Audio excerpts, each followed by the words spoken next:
우리는 지금 구약의 레위기에 나오는 5가지 제사에 대해서 살펴보고 있습니다. 예수님 오신 신약 시대에 무슨 제사에 대해서 알아야 하나 하고 말할 수 있을 것입니다. 동물 제사를 드리는 형식은 우리가 지금은 사라졌지만 레위기 1장은 여전히 하나님의 말씀입니다. 이 형식은 가령 AD 1세기에 초대교회가 드리던 예배 형식은 절대로 오늘날의 예배와는 같지 않았을 것입니다. 형식은 계속해서 바뀝니다. 그럼 안 바뀌는 것이 무엇이냐? 안 바뀌는 것은 그 제사를 통하여 하나님이 원하셨던 것, 그 본질은 바뀌지 않습니다. 제사를 통해서 죄사함을 얻고 하나님과 이웃과 화목하고 사랑하는 것. 하나님은 예배를 통하여, 구약시대는 제사를 통하여 하나님과 교제하자라는 것입니다. 하나님의 말씀을 하고 싶어 하는 것입니다. 그리고 인간의 마음을 받고 싶어 하는 것입니다. 그래서 이 기독교가 신비라는 거예요. 어떻게 신이신 그분이 피조물인 인간과 함께하기를 원하냐고요. 그냥 지시하시고 그냥 통제하시고 다스리시면 되는데 주님은 그렇지 않으세요. 너희가 내 안에, 내가 너희 안에 하나 되기를 원해요. 일치하기를 원해요. 연합하기를 원해요. 임마누엘 하기를 원하신다라는 것입니다. 이런 종교가 어디 있냐고요. 이건 종교가 아니라 이건 사람이 만들어낸 여러 가지 종교와 비교해서 그렇지, 이것은 태초부터 하나님의 섭리 안에서 되어지는 당연한 우리의 삶의 모습이어야 된다는 것입니다. 형식은 아마도 앞으로도 200년 뒤 교회는 지금과는 또 다른 형식으로 예배를 드릴 것입니다. 형식은 계속 바뀝니다. 그러나 본질은 바뀌지 않습니다. 여러분, 30년, 40년 전에만 해도 교회에서 피아노, 키보드 같은 거 못 치게 하고요.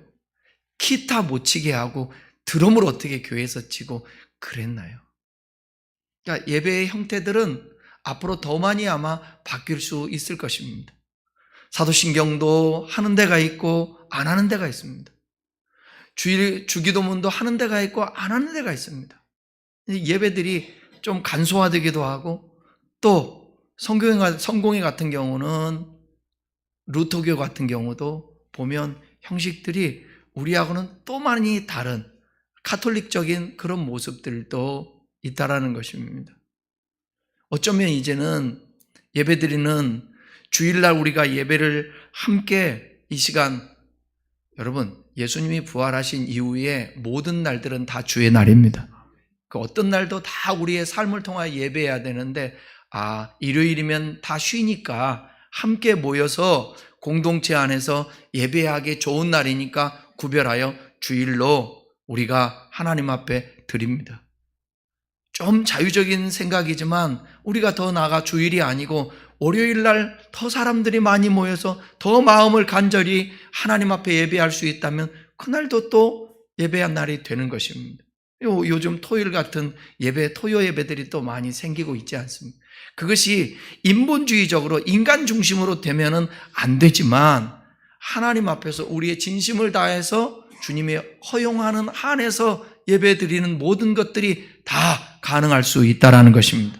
그러니까 형식에 얽매이면 안 되고 본질이 뭔가를 알아야 된다라는 것입니다. 제사의 본질은 뭐였냐? 본질은 우리를 죽여서 드리는 것입니다. 죽여서. 그러니까 살아있는 짐승을 드리지 않지 않습니까? 그죠? 각을 떠서 죽여서 태워서 드리고, 그 다음에 곡식들도 가루로 내어서 빻아서 이게 드리는 것이에요. 그러니까 예배의 삶은 옛사람을, 나를 죽여서 드리는 것입니다. 그것이 예배의 본질입니다. 나의 사소한 죄라도 가볍게 여기지 않는 것입니다. 이웃에게 끼친 피해에 대해서도 예민하게 반응하고 대응하는 것입니다. 그리고 내가 하나님께 드리는 감사가 이웃과 함께 나누어 먹는 즐거움으로 바뀌는 것입니다. 이 예배 제사의 본질은 수천 년이 가도 절대 바뀌지 않는 것입니다. 그렇다면 오늘날 우리 교회가 레위기 1장부터 나오는 5대 제사 본문을 더 깊이 읽고 묵상하고 음미하는 것이 더 중요한 것입니다. 부활절 전까지 번제와 소제에 대해서 살펴봤습니다. 번제의 목적은 두 가지라고 말씀드렸는데, 첫째는 속죄하는 것, 속죄를 위한 것이고, 둘째는 하나님을 향한 자신의 헌신에 대한 표현이라고 얘기했습니다. 이해하셨죠? 첫째는 속죄를 위한 것, 두 번째는 하나님을 향한 자신의 헌신에 대한 표현, 감사. 특별히 번제에는 분명히 속죄의 의미가 표현되어 있지만, 이거 잘 들으셔야 돼요. 속죄의 의미가 포함되어 있지만 속죄 자체가 목적은 아니었습니다. 제사자가 자신의 죄를 용서받기 위해 드리는 제사로서는 오늘 살펴볼 속죄제가 있습니다. 속죄제, 속건제도 있고 따로 있기 때문에 번제에서 속죄는 자신을 송두리째 하나님께 헌신하기 위해 깨끗하게 정결하기 위한 그 속죄가 필요하므로 속죄의 의미를 지니는 것입니다. 그러니까 좀 속죄제와는 다르죠. 그러니까 번제의 속죄는 하나님께 드리는, 하나님께서 받으시는 만족스러운 헌신을 위한 방편으로서 속죄라고 이해하시면 됩니다. 예를 들자면 그러겠죠. 하나님 앞에 뭔가를 드리는데 여전히 이 안에 죄를 품고 형식적으로 드리는 그것을 받기 위해서 네 마음도 정결케 해라, 깨끗게 해라, 하나님 앞에서 온전히 씻은 다음에 헌신로 드리라, 그런 의미에서 속죄가 포함된다라는 것입니다. 그 다음에 소제에 대해서 지난주에 말씀드렸는데, 소제는 뭐냐? 첫째로 우리가 삶을 영위할 수 있도록 물질을 공급하여 주시고 보호해 주신 하나님의 은혜와 축복에 감사하며 경배 드리기 위함입니다. 여러분, 이 예배당에 오기까지의 하나님의 지키심이 있었습니다. 보호하심이 있었습니다. 지난 한 주간도, 지난 한 달도, 지난 세월의 모든 것들이 하나님께서 인도하시고 보호하셔서 이 자리에 왔다라는 거죠. 아멘. 아멘. 그것을 주님 앞에 감사하는 것입니다. 그래서 여러분, 예배할 때 하나님 앞에 감사 예물을 드릴 때에도 그런 감사는 그냥 형식이 아니라 감사를 담아서 주님 앞에 적은 물질이든 큰 물질이든 예배든 고백하며 드리는 거예요. 예배당에 와서 하나님 은혜 감사합니다. 오는 동안에 무슨 일이 일어날지 모르는데 하나님께서 도와주셔서, 그렇잖아요. 별일 다 일어나요.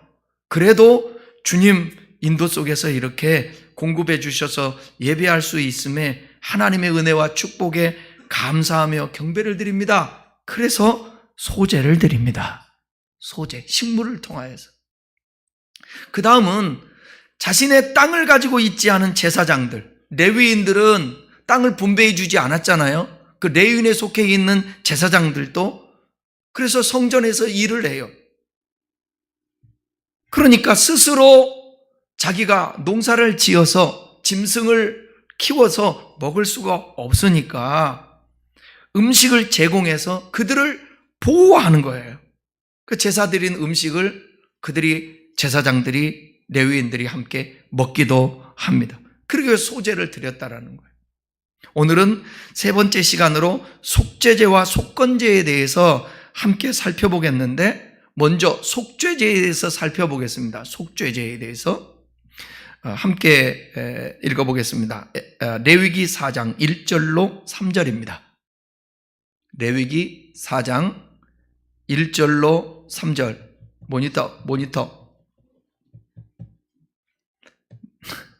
레위기 4장 1절로 3절입니다. 여호와께서 모세에게 말씀하여 이르시되 이스라엘 자손에게 말하여 이르라. 누구든지 여호와의 계명 중 하나라도 그릇 범하였으되 만일 기름 부음을 받은 제사장이 범죄하여 백성의 허물을 되었으면 그가 죄로 말미암아 흠없는 송아지로 속죄 제물을 삼아 여호와께 드릴지니. 속죄제는 드려도 되고 안 드려도 되는 것이 아니라 속죄제는 의무입니다. 의무. 번제, 소제, 화목제는 자원제예요. 자원. 뭐 안 드릴 수도 있어요. 근데 속죄제와 속건제는 이 죄의 문제이기 때문에 반드시 의무제사로 드려야 합니다.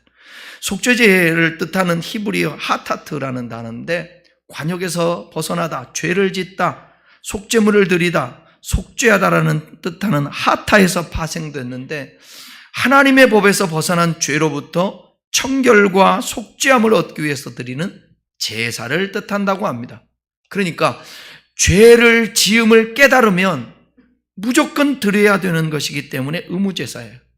이 속죄제는 아무 죄나 지으면 다 하는 것이 아니라 부지중에, 중요한 거예요. 부지중에, 즉 의도적이지 않게 지은 죄를 시간이 지나서 깨달았을 때 그때 드리는 것이 속죄제입니다.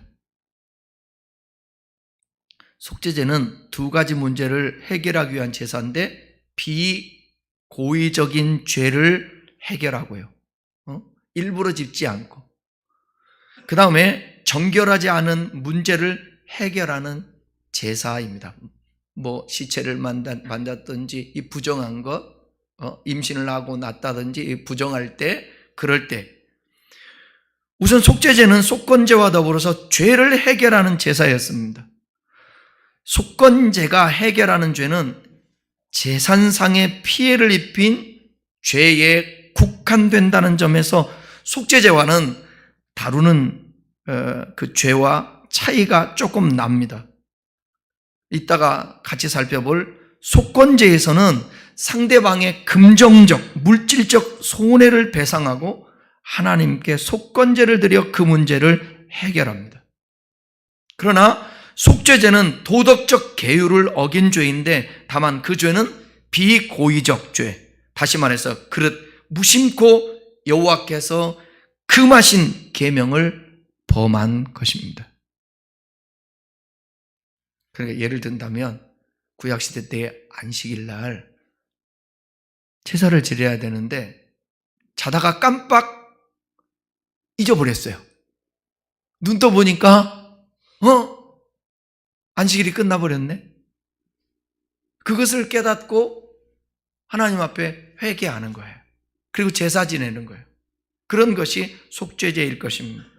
4장 2절 보게 되면 한글 성경에서는 단순히 여호와의 계명 중 하나라도라고 되어 있는데 원래 원문에 보게 되면 정확히 여호와께서 금하신 계명 중 하나라도 이렇게 되어 있습니다. 고의적인 죄의 경우에는 일부 고의성이 가벼운 경우를 제외하고는 매우 심각하여 속죄제를 허용하지 않았습니다. 그것은 반역죄로 하나님께서 직접 징벌하셔서 처단했습니다. 예를 들어서 레위기 10장에 보게 되면 잘못된 제사를 드린 나답과 아비후 같은 거예요. 그러니까 제사라는 것을 통하여서 용서받을 수 있고 하나님께 나아갈 수 있는 그 길을 열어줬지만 그 제사조차도 잘못 드리게 되면 하나님은 그걸 받으시지 아니하고 뭘 하느냐? 하나님이 직접 징벌하거나 처단하거나 또 하나님의 지시로 백성이 처형을 당했습니다. 예를 든다면 레위기 24장에 하나님을 저주한 이스라엘의 평민들, 하나님을 저주하는 거예요. 용서받을 수가 없습니다. 그리고 제사 지내러 오지도 않죠, 당연히. 그런 사람들은 속죄제를 드릴 수가 없습니다. 다만 어떤 반역죄의 경우 심판이 유보되어서 하나님께서 회개의 기회를 주시기도 합니다. 그건 하나님의 마음이죠. 어쨌든 금지 명령은 매우 중대한 계명입니다. 무심코 유반했다 하더라도 상당히 심각한 것일 수도 있습니다. 그래서 우리가 죄에 대해서 심각하게 항상 두렵고 떨림으로 말하는 것 조심하고 행동하는 것 조심하고 품는 것 조심하고, 그래서 필요한 게 뭐냐면 우리는 묵상이 필요한 거예요. 묵상이. 아침에 출근할 때 오늘 하루를 어떻게 보낼 것인가 기도하고, 내가 오늘 미팅하는 사람들과 그러잖아요. 어쩔 때는 내 저 사람 만나서 마음이 껄끄러운데 미리 기도하고 가는 것입니다. 내가 늘 언제나 업무 처리를 똑같이 매일매일 하지만, 그렇지만 어느 날 갑자기 생각지 않은 일이 터질 수 있어요. 그래서 미리 기도해 놓는 것입니다. 하나님, 이런 일이 일어날 수 있는데 그걸 잘 대처할 수 있도록 하나님 저에게 지혜를 주시옵소서. 그리고 하나님, 불쑥 이 속에서 솟는 혈기, 이 속에 있는 악한 감정, 정욕, 욕망, 그런 것들이 솟구칠 때 이걸 제어할 수 있는 하나님 그 능력을 더하여 주시옵소서. 우리 기도가 필요한 거예요. 그런데 그렇게 해도 안 될 때, 우리가 부지 중에 실수로 안 될 때, 그럴 때는 주님 앞에 또 제사라는 형식을 가지고 나가는 것입니다. 왜 그냥 회개하고 하나님께 해도 되는데 왜 제사를 드려야 되는가? 여러분, 제사를 지낼 때는 제물이 있잖아요. 그 제물은 내 것을 가지고 드리지 않습니까? 그러면 내 재산상에 손해가 반드시 있죠. 그러니까 의식하지 않겠습니까? 그리고 짐승을 잡아요. 잡을 때 어떤 생각을 하겠습니까? 내 죄 때문에 이 짐승이 고통을 당한다는 거예요. 고운 가루를 빻을 때, 비둘기를 잡아서 죽일 때 자기 대신해서, 내 죄를 대신해서 죽는다라는 거예요. 그것을 각인하는 것입니다. 그러면서 제사할 때 사람들의 이 마음속에 죄라는 게 이렇게 무서운 거구나. 죄를 지으면 죽는 것인데, 내가 죽는 것인데 대신 죽기도 하는구나. 그러면서 이 죄의 문제를 하나씩 하나씩 해결해 나가는 것입니다. 속죄제의 종류가 있습니다. 제물의 종류. 속죄제 신분과 대상에 따라서 제물의 종류와 제사의 방법이 좀 다른데, 만약에 제사장이 범죄했을 때 대제사장과 함께 같이 대제사장이든 제사장이든 범죄하면 그 재앙이 온 백성에게로 돌아갑니다. 그래서 대제사장에 범죄하면 의무적으로 흠없는 숫송아지를 속죄제물로 드렸습니다. 회막문 앞으로 끌어다가 안수한 후 잡아서 그 피를 가지고 성막 안으로 들어가요. 제사장들이 죄를 지으면 이 흠없는 수송아지를 잡아요. 내가 흠이 있으니까 흠없는 수송아지를 잡아다가, 무슨 죄가 있어요 그 송아지가.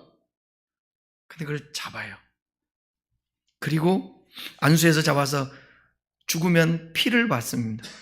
그 피를 받으면 성전이 크게 성막이 있는가 하면 성막에 앞에 보기에는 번제단이 있고, 번제단에서 물두멍을 거쳐서 그 다음에 이제 성소로 들어가면 성소에는 지성소 가장 안쪽에 있는 하나님의 임재가를 상징하는 지성소가 있고, 그 안쪽에는 내성소라고 해가지고 거기는 뭐 떡상도 있고 촛대도 있고 그렇습니다.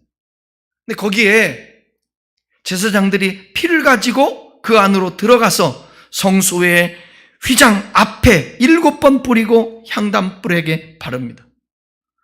나머지 피는 전부 번제단 밑에 쏟아붓고 송아지의 고기와 내장을, 심지어 똥까지 곧 송아지 전체를 진박 정결한 곳에 가져다가 불로 나무 위에 사르도록 했습니다. 완전히 흔적을 없애죠. 그러니까 그런 제사를 통해서 우리의 죄가 흔적 없이 맑게,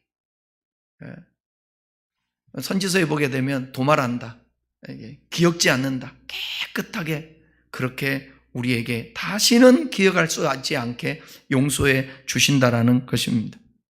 그 다음에 이스라엘 온 회중이 범죄했을 때는 그 제물은 제사장의 범죄와 똑같이 처리했습니다. 족장의 범죄. 흠없는 수염소를 잡아서 제물을 드리지만, 제사장은 속죄희생의 피를 번제 뿔을 바르고 그 피를 번제단 밑에 쏟아요. 모든 고기와 기름은 번제단 위에 놓고 불을 사릅니다. 평민의 죄입니다. 일반 평민들. 평민들을 관리하는 족장의 죄를 지금 말씀했고, 평민들은 흠없는 암염소라 아니면 어린 양을 제물로 바칩니다. 제물은 족장의 범죄와 똑같이 처리합니다. 만일 어린 양을 제물로 바칠 능력이 없어요. 암염소도 드릴 능력이 없어요. 가난해서. 가난한 자의 경우에는 비둘기나 집비둘기, 산비둘기 둘을 바칠 수 있었고, 그것도 힘에 붙이면 극빈자의 경우에는 고운 가루 에바 10분의 1을 바칠 수 있었습니다. 그 내용을 레위기 5장 11절로 12절에서는 이렇게 말합니다. 함께 읽어보겠습니다. 만일 그의 손이 산비둘기 2마리나 집비둘기 2마리에도 미치지 못하면 그의 범죄로 말미암아 고운 가루 10분의 1 에바를 애물로 가져다가 속죄제물로 드리되, 이는 속죄제인즉 그 위에 기름을 붓지 말며 유향을 놓지 말고 그것을 제사장에게로 가져갈 것이요, 제사장은 그것을 기념물로 한 kum을 가져다가 제단 위 여호와의 화제물 위에다 불사를 지니 이는 속죄제라. 피 흘림이 없은즉 사함이 없다.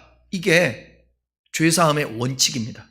피를 흘려야 됩니다. 원칙이라고 그랬습니다. 그러나 고운 가루도 사함을 얻을 수 있게 하나님께서 배려했다라는 거예요. 이 얼마나 그게, 이 죄의 문제는 하나님과의 관계에서 심각한 것인데, 만약에 여러분 돈이 없어서, 내가 하나님 앞에 드릴 것이 없어서 죄 용서받지 못한다면 어떻게 해요? 그래서 하나님께서 원칙은 피 흘림이지만 예외를 두어서 그게 하나님의 은혜로 접근하면 되죠. 누구든지 주님 앞에 나와 죄 사함을 얻으라는 것입니다. 이것이 참 하나님의 은혜예요. 그러니까 교회가, 여러분, 교회는 절대로 귀족적이거나 교회가 서로 간에 끼리끼리 뭉쳐서 팀을 이루어서 조직해서 그 별로 성경적이지가 않아요. 모든 사람이 그리스도 안에서 아델포스, 형제예요. 형제. 같은 엄마 뱃속에서 나온 형제들이 그룹을 지어갖고 따로따로 합니까? 정상적이지 않죠. 교회는요, 어떤 사람도 누구든지 와라, 값없이 와서 살아 말씀하지 않습니까? 교회 공동체에서는 나를 테스트하려면 뭐냐? 내가 교회 공동체에서 내가 신분, 고하를 떠나서 누구에게든지 함께 어우러져서 함께 사랑하고 함께 대화하고 나누고 공유하고, 모르는 게 있으면 가르쳐주고, 모르는 거 있으면 배우기도 하고, 없으면 받기도 하고, 있으면 나눠주기도 하고, 이게 하나님이 원하는 공동체라는 거예요. 속죄제를 통해서 우리에게 주는 교훈이 있습니다. 우선 제사장의 죄를 온 이스라엘 회중의 죄와 그 비중을 같이 다루고 있는 사실을 볼 때 영적 지도자와 그 위치와 그 책무를 하나님께서 얼마나 귀중하게 여기시는가를 알 수 있습니다. 넌 제사장이니까 괜찮아가 아닙니다. 모든 죄는 똑같은 거예요. 그래서 오늘날 이 시대에 지도자로서 거룩한 부담을 가지고 있는 것입니다. 저도 말씀을 전하는 자이기 때문에. 말씀을 어떻게 전하는 대로 다 살 수 있겠습니까? 그렇지만 그럼에도 불구하고 예수님, 사도 바울이 내가 예수를 본받은 것처럼 너는 나를 본받으라, 그 얘기한 것처럼 지도자들은 항상 앞서서 하나님의 말씀을 붙들고 제자의 삶을 살면서 또 다른 제자를 낳고 나를 따르라고 하는, 여러분, 앞으로는 AI 시대입니다. 이제 설교 같은 거 대단히 쉬워요. 설교 제목 하나 딱 치면 내가 설교를 준비하는 것보다 훨씬 더 논리적이고 그 다음에 정확한 정보와 지식을 가지고 몇십 분이면 그냥 나와요. 그거 정리하고 뺄 거 빼고 넣을 건 넣고 그러면 돼요. 요즘 학생들, 저도 레포트를 써보려고 한번 해봤더니 안 되더라고요. 고칠 게 너무 많아요. 수정할 게. 그래서 저는 그렇게 하진 않았습니다. 책을 정리하고 썸머리 하는 건 여러분 그냥 사진으로 찍어가지고 GPT에다 올리잖아요. 그래 그것을 정리해 주세요. 그러면 정리 다 해줘요. 앞으로는 저 사람이 설교를 잘하느냐 못하느냐, 그 내용이 좋냐 안 좋냐, 여러분 요즘 젊은 친구들 얼마나 설교를 잘하는지 모릅니다. 그 내용이 얼마나 좋은지 모릅니다. 점점점 성경은 더 많은 지식과 학벌을 가지고 있고 그리고 논리적이고 설교를 하고 그러는데 왜 교회들은 점점점 세상이 걱정하는 이 공동체가 되었을까요? 교회라는 공동체가 세상을 걱정해야 되는데 그건 뭐냐? 삶을 안 살아내기 때문에. 우리 선생님 기도한 것처럼 우리의 삶을 살아내야 되거든요. 삶을 안 살아내는 거예요. 그러니까 지도자도 마찬가지고 여러분도 마찬가지예요. 삶으로 조금이라도 할 수 있는 것만이라도 살아내야 돼요. 말로만 하면 소용없어요. 이제는 행함으로 해야 돼요. AI 시대 때는 뭐냐? 진정성이에요. 그리고 공감해 주는 거예요. 그리고 함께 해 주는 거예요. 피부를 맞대는 거예요. 손을 잡아주는 거예요. 이거 외에는 다 각자 도생하면서 개인적으로 살아가기 때문에 그냥 돈이 우상이 되어지고 자기 욕망에 취해서 자기 하고 싶은 대로 살아가는 것입니다. 더불어라는 말 없어져요. 더불어입니까? 국민의 힘이에요? 힘이 돼요? 국민의 힘인데 국민의 힘이 되냐고. 짐이에요? 더불어 무슨 민주당이잖아요. 더불어요? 더불으냐고. 교회가 그리스도의 공동체를 이루어서 우리 하나 되고 우리 사랑하고, 진짜요? 필요에 의해서가 아니라 진짜 주님의 명령과 함께 사랑해서.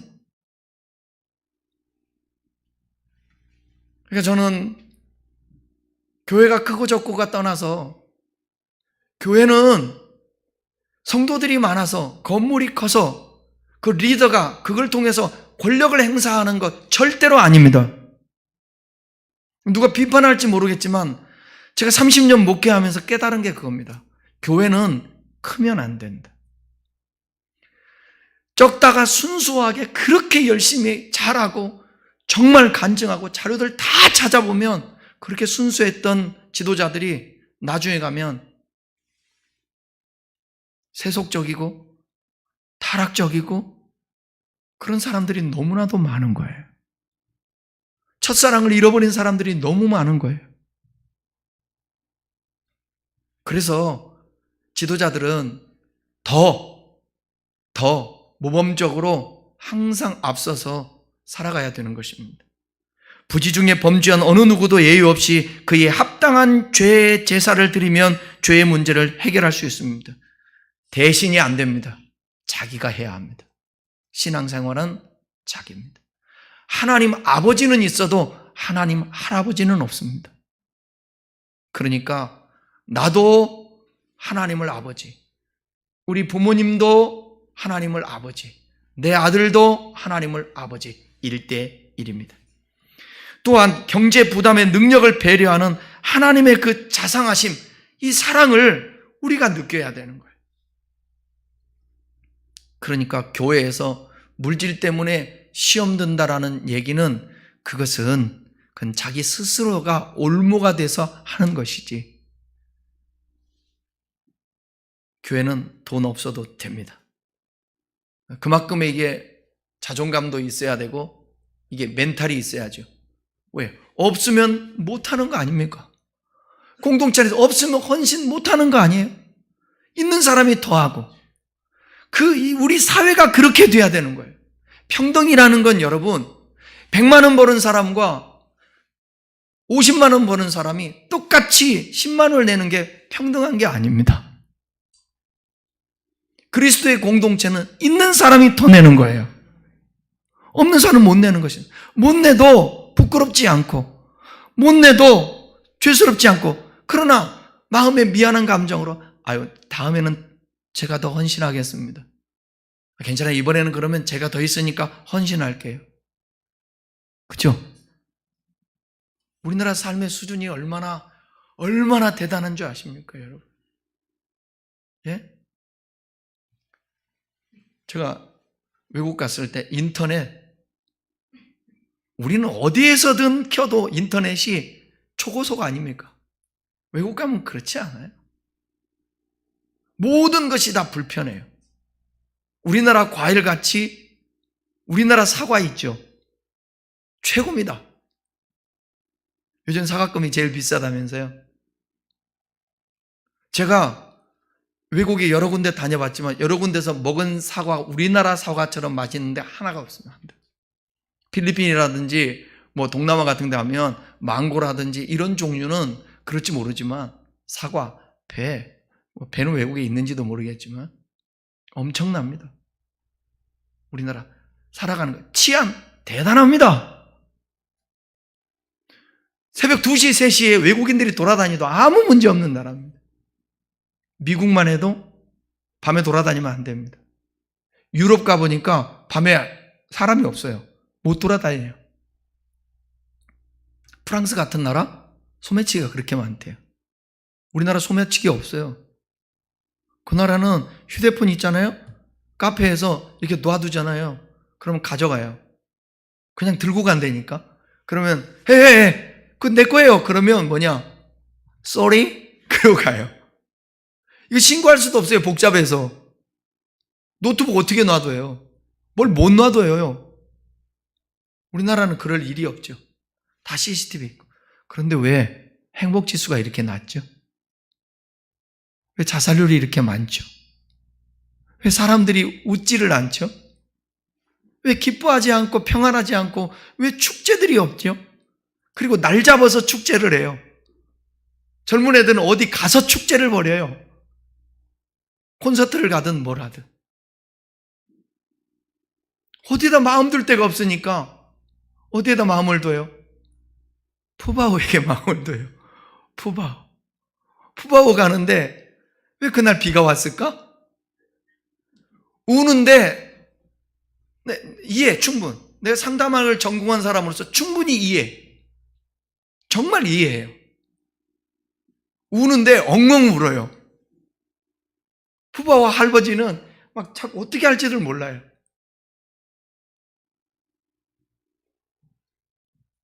그런 사회가 되었어요.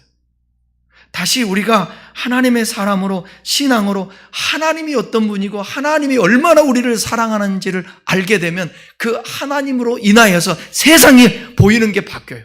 사람에 대한 이해가 바뀌어요. 그래서 원수 맺을 일이 없어요. 이해하고 포용하게 되었어요. 아, 그럴 수도 있지. 공감이 간다니까요. 그리고 불쌍히 여기는 마음이 가게 되는 것입니다. 그게 뭐를 통해서 하냐?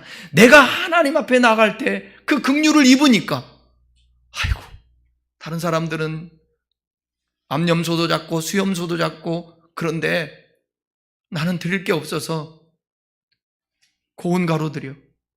나는 비둘기들이요. 그래도 하나님이 아무 거부하지 않으시고 받아들이시는 거예요.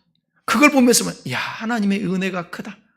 사람들은 그러지 않을 텐데 오직 총독들은 얼마나 좋은 걸 원했으면 하나님 앞에 드리려다가 아니야, 하나님은 용서해 주시겠지.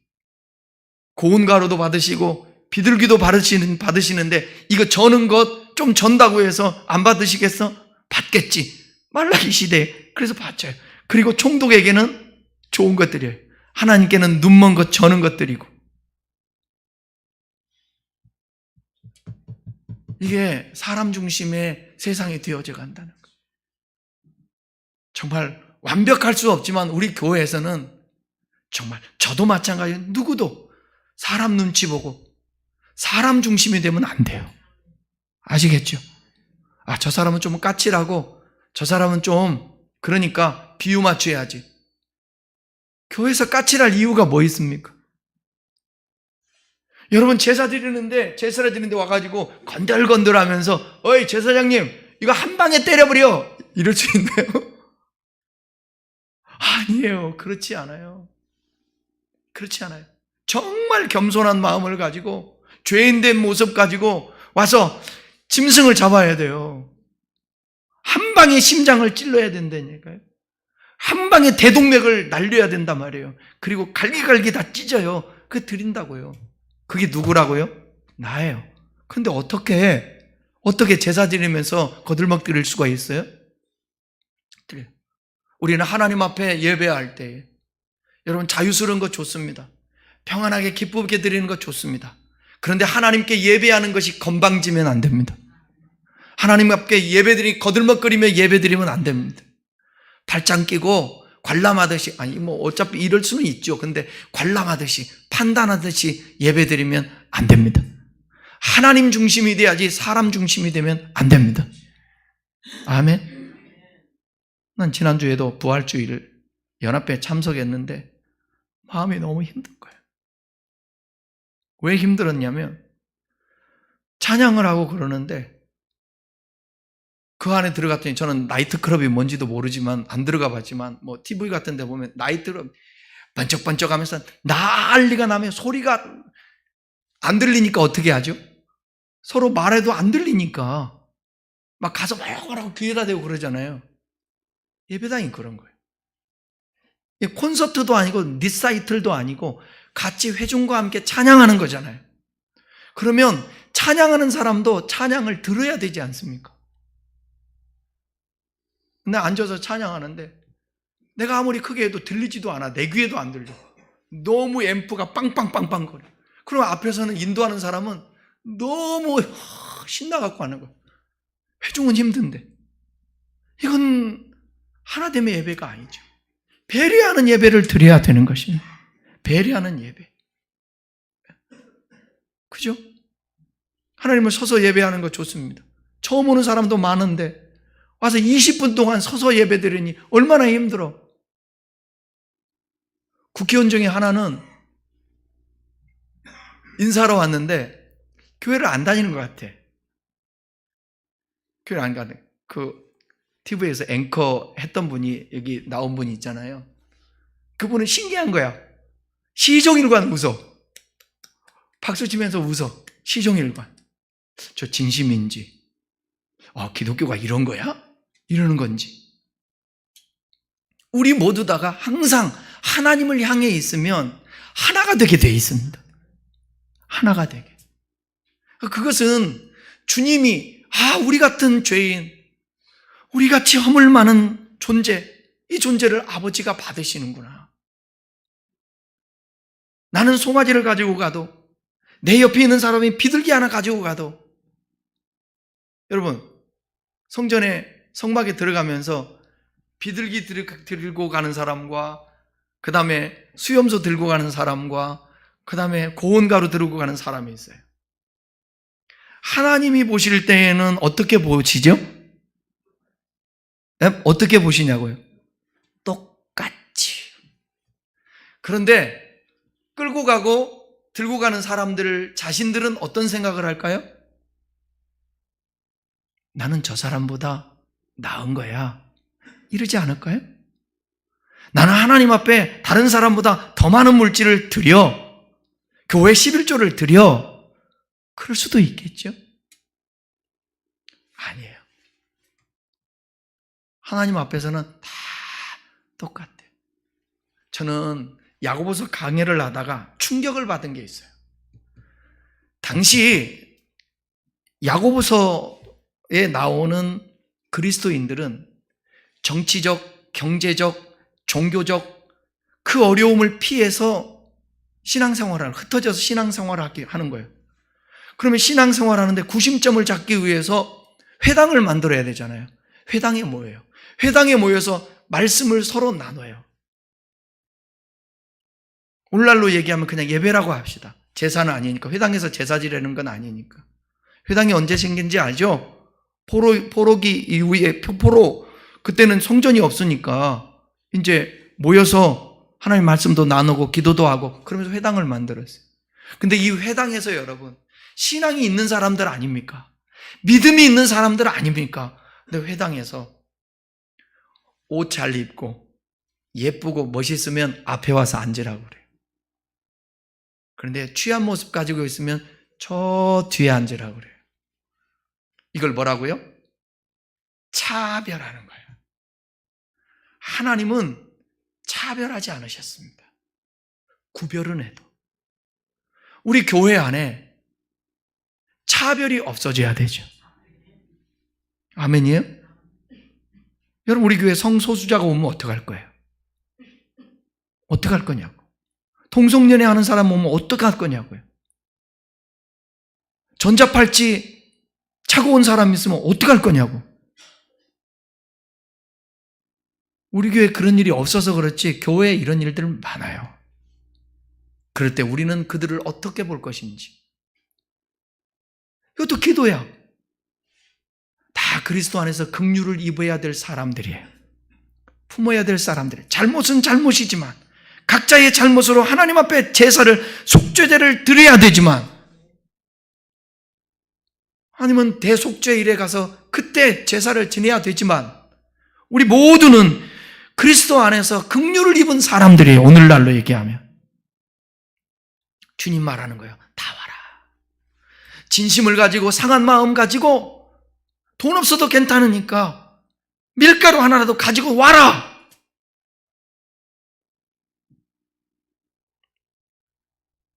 구원은 재물을 어떤 것으로 드리느냐에 있지 않습니다. 마음에 있습니다. 우리가 예수 그리스도로 말미암아 깨끗함을 얻는 것, 값없이 주는 거예요. 그분 앞에 믿음을 가지고 나아가면 십자가의 구속으로 인하여서 우리는 깨끗함을 받습니다. 그럼에도 불구하고 우리는 연약한 인간이기 때문에, 완전치 않은 사람이기 때문에 일상 속에서 크고 작은 죄를 계속 지으며 살아가게 되어 있습니다.